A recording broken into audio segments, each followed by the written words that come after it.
Hey, casual crypto investor family. It is the casual crypto investor, and I am back with another video.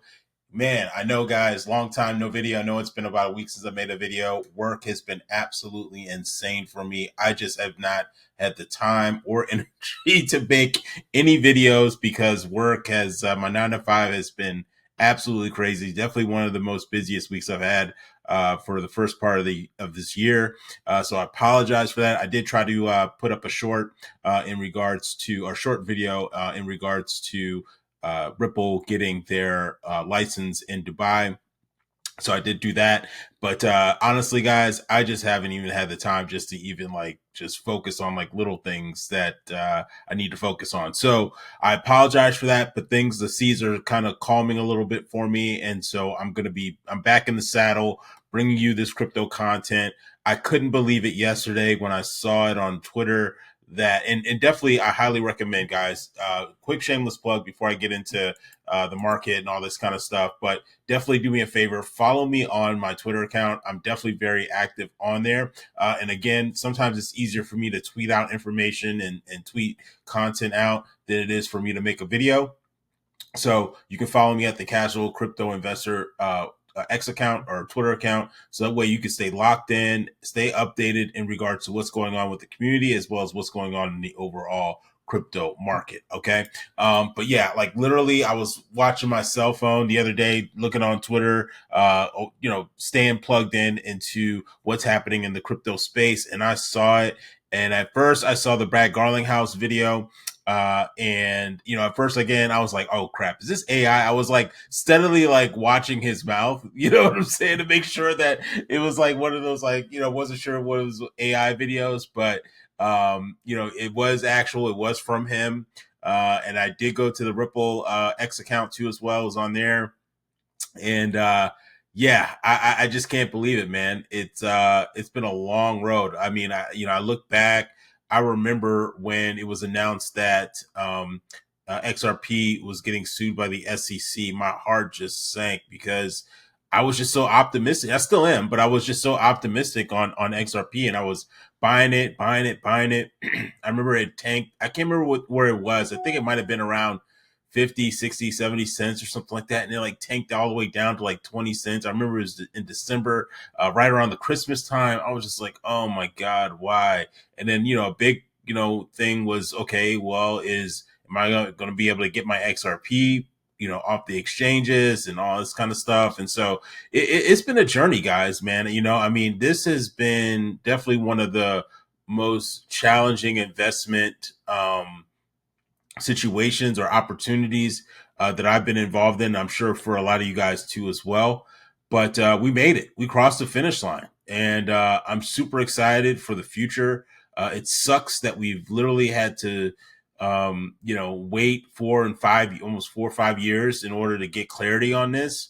I can't imagine. I don't want to, look back too much, but I can't imagine what XRP would have looked like if we didn't have this lawsuit. But honestly, I think now that the lawsuit is over, that, sky's the limit for XRP. And I guarantee you the next 4 or 5 years, when compared to what we've been through with the lawsuit to now, it's going to be sweet, guys. I think a lot of us are going to be rich. I think a lot of us are going to be will be able to accomplish some of our financial goals. And I'm super excited for the future. So hopefully you are too. But let's get into it, guys. That's my little rant or my little kind of heartfelt speech, so to speak. But let's take a look at the overall crypto market. We're currently down right now about 1/4%, sitting under a $3 trillion market cap at $2.78 trillion. Bitcoin is looking like it's up at almost close to 4.5% over the past 7 days. So trying to get back to that $85,000 mark.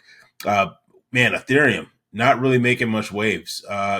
It's taking a hit, and honestly, could be a good buying opportunity if you're super bullish and super optimistic on Ethereum. I'm not a big Ethereum holder. I hold a lot more of the altcoins, so I'm more of the XRP, Cardano, Ondo, Finance, Stellar, HBAR. That's kind of my lane. Chainlink. That's kind of like more my speed. I started buying some Chainlink too as well.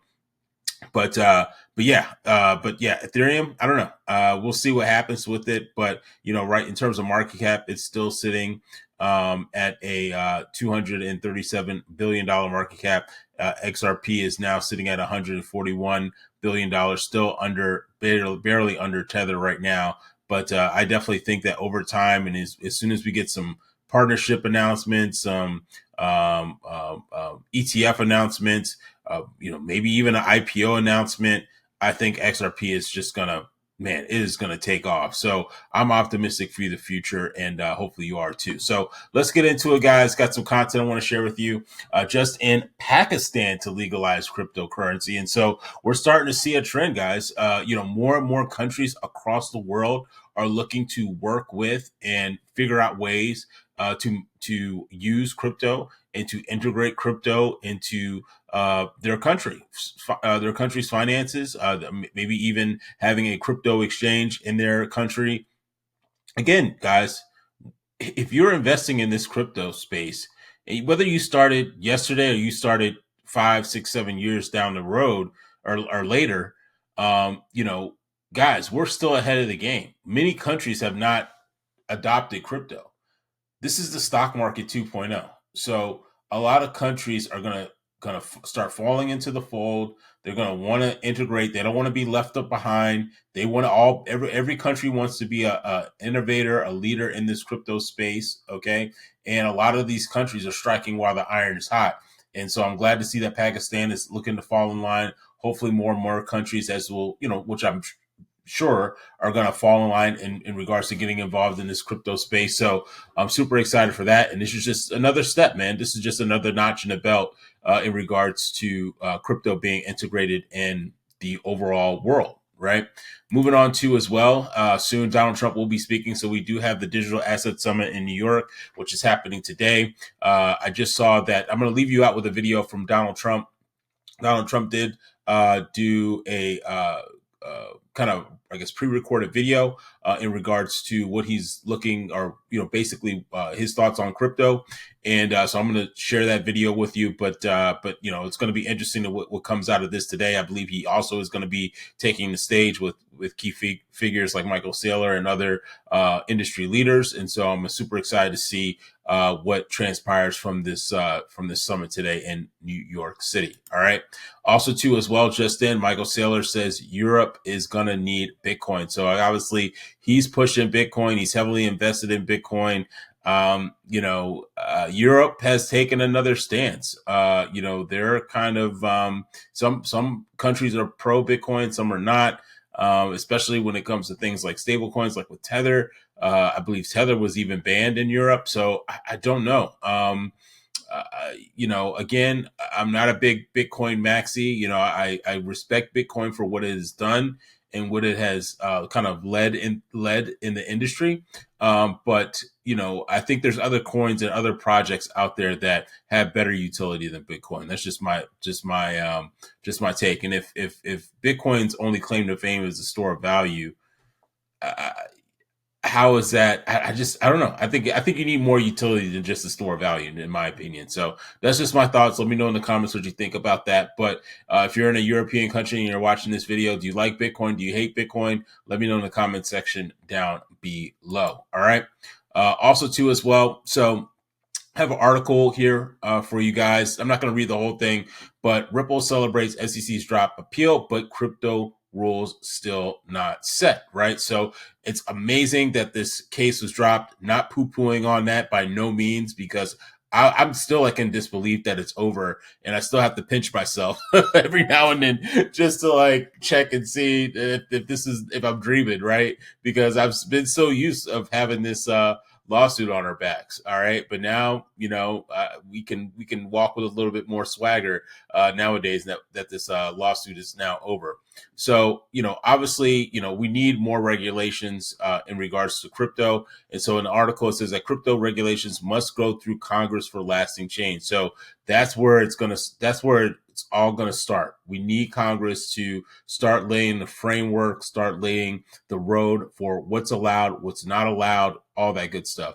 Brian Grace, General Counsel at the Metaplex Decentralized Autonomous Organization, further noted that the 2023 decision to which the SEC was appealing does not set legal precedent. So they were appealing the case, and then also too as well, now that the case has been dropped, now the shoe is kind of on the other foot right now. So Ripple is actually going to be going after, which I'll read in a second.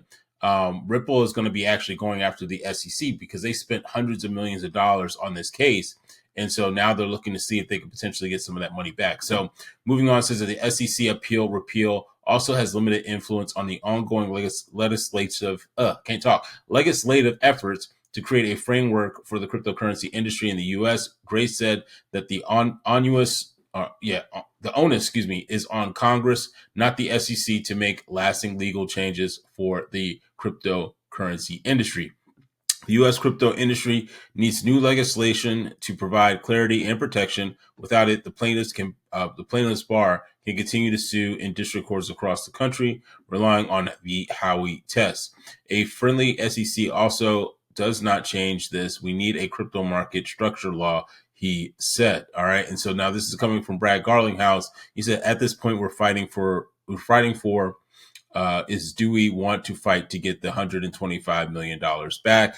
Which is a good question. I mean, that's a lot of dough. I guess the question is, will you spend 125 to get 125? I don't know how much it's going to cost you to try to fight for that 125 million. So I don't know. Part of me thinks I just need to cut their losses and just move on. But I get it. 125 million is a lot of dough. So I don't know. It's going to be interesting to see with that. He added that while the XRP securities decision was a clear legal victory, there are pieces of what that we think could be kind of cleaned up. And the question is, do we want to fight for that fight? And I think that's a fair question. Or can we come to an agreement with the SEC to drop everything? And honestly, I think that's probably more the appropriate way to go. Honestly, I feel like you're just going to lose the 125 million. But with that 125 million, can that, and I'm not saying that they're bribing them or anything like that, but I'm saying that 125 that they spent, can that get them the legal clarity that they want? And I think that's probably the happy medium. And that allows both people to kind of save face a little bit. Moving on, says that the Blockchain Association and Crypto Lobbying Group expects both laws to pass by August, while U.S. Representative Ro Khanna, a Democrat from California, says they could be finalized by this year. And so, one of the things that another thing that's kind of taking precedent over the kind of crypto laws and crypto rules of the road, so to speak. The other thing is the stablecoins. Stablecoins is kind of looking to kind of be the first rollout in terms of the rules of the road. And then from there, I'm sure we'll see other things coming down the pipeline. All right. The other thing I wanted to just kind of briefly share with you. This is Eleanor Tourette, kind of breaking down the whole SEC versus Ripple case, and so one of the things I wanted to share is that whether the SEC will engage in further negotiations surrounding the district court ruling remains to be seen. However, this is the aspect of the case we always knew would require a little more discussion and a little more nuance. Given the unprecedented circumstances both parties find themselves in amid the rapidly evolving regulatory landscape for digital assets. However, as far as the SEC is concerned, and after more than 4 years of battling in the court, the agency is no longer actively pursuing charges against Ripple. And so, I think with this, I think that they by maybe, Ripple leveraging the 125 million that they're trying to get back, I really feel like they should just use that to leverage them to get the rules of the road, the clarity, all that kind of stuff. Because I don't feel like the government is most likely going to pull. I could be wrong, but I don't see them. I don't see the government cutting them a check. To be honest with you, I really don't. But I may be wrong. What are your thoughts on this? Do you think the government's going to cut them a check for the 125 million, or do you think Ripple will just cough it up as a loss and get the rules and regulation and get some favorable rules and regulation to allow them to expand their business, allow them to operate, and allow them to succeed as a company. Because I guarantee you this: the 125 million that they potentially are going to lose by fighting this, or that they've already have spent, right? They most likely can get this with legal clarity. They can even probably expand their business even more and maybe double or triple that 125 million with, getting more banks on board, getting more countries on board, getting weaving itself into the financial institutions and all that kind of stuff. They'll easily get that money back. So I don't know. That's just my thoughts on that. Let me know in the comments what you think. And then also too, as well, I'm going to leave you out with the video from Donald Trump, basically addressing the Digital Asset Summit, which is taking on right now in New York City. And so, guys, I think it's going to be a great time for all of us. I know currently right now, a lot of people are expecting as soon as the lawsuit to be over that Ripple, or not Ripple, but XRP will be at $10 or $5, something like that. I definitely think by the end of this year, I don't think we're going to be sitting at $2.42 by the end of this year. I really do not. I think, now that the kind of chains have been kind of cut off from us, I think we can go very, very high. So, guys, I hope you enjoy this content. Really appreciate all you guys for hanging in with me. I know it's been a couple of days since I haven't made a video. Things have been crazy, but definitely make sure you like, comment, share, and subscribe. Love engaging with you on X, and I love engaging with you in the comments down below. And I hope everyone has a great day, and I'll see you all in the next video. Take care. Bye-bye. A very big hello to everyone at the Blockworks Digital Assets Summit. It's an honor to speak with you about how the United States is going to dominate crypto and the next generation of financial technologies. And it's not going to be easy, but we're way ahead. Just 2 weeks ago, we hosted the first ever White House Digital Asset Summit, bringing together many of the world's top leaders in crypto for a conversation led by our White House AI and crypto czar, David Sachs, who's a fantastic and very brilliant guy. That same week, I signed an order creating the brand new strategic Bitcoin reserve and a U.S. digital asset stockpile, which will allow the federal government to maximize the value of its holdings instead of foolishly selling them for a fraction of their long-term value, which is exactly what Biden did. He got a fraction of their value. We're ending the last administration's regulatory war on crypto and Bitcoin, and that includes stopping the lawless Operation Choke Point 2.0. Operation Choke Point went beyond regulation, and I mean far beyond. It was a form of lawfare through government weaponization. Frankly, it was a disgrace. But as of January 20th, 2025, all of that is over. I've also called on Congress to pass landmark legislation creating simple, common-sense rules for stablecoins and market structure. With the right legal framework, institutions large and small will be liberated to invest, innovate, and take part in one of the most exciting technological revolutions in modern history. It's so big, it's, I think, as big as you can get. Pioneers like you will be able to improve our banking and payment system and promote greater privacy, safety, security, and wealth for American consumers and businesses alike.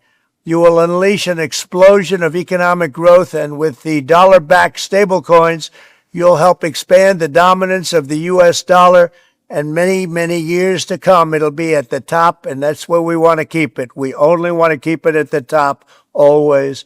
I can already see that the energy and passion of the crypto community is the kind of spirit that built our country, and it is exciting to watch as you invent the future of finance.